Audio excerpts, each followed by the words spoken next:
Patience 5.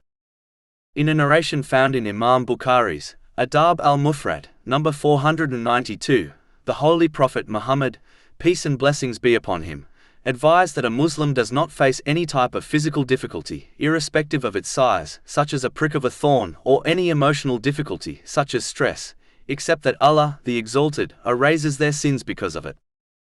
This refers to minor sins, as major sins require sincere repentance.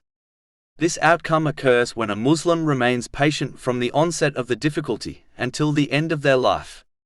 This is important to understand, as many people believe they can complain initially and then show patience after. This is not true patience, instead it is only acceptance, which naturally occurs with the passing of time. This has been indicated in a narration found in Sunan an-Nasai, number 1870. In addition, patience needs to be shown throughout one's life, as a person can destroy their reward by showing impatience down the line. A Muslim should remember that it is far better to have their minor sins erased through these difficulties, than to reach the day of judgment while still possessing them. A Muslim should constantly repent and strive to perform righteous deeds in order to erase their minor sins. And if they encounter any physical or emotional difficulties, they should remain patient, hoping for their minor sins to be erased, and to obtain an uncountable reward. Chapter 39 Az-Zumar, verse 10.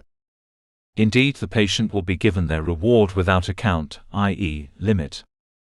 The one who faces every difficulty with patience, which involves avoiding complaining or disobeying Allah, the Exalted, through speech or actions, and adds sincere repentance to their behavior, will have both their minor and major sins erased. Sincere repentance involves feeling remorse, seeking the forgiveness of Allah, the Exalted, and the people who have been wronged, as long as this will not lead to further trouble, sincerely promising not to commit the same or similar sin again, and it includes making up for any rights which have been violated in respect to Allah, the Exalted, and people.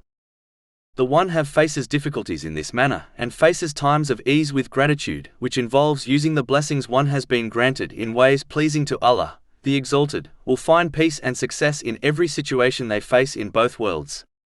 Chapter 16 An-Nahl, verse 97. Whoever does righteousness, whether male or female, while he is a believer, we will surely cause him to live a good life, and we will surely give them their reward in the hereafter according to the best of what they used to do.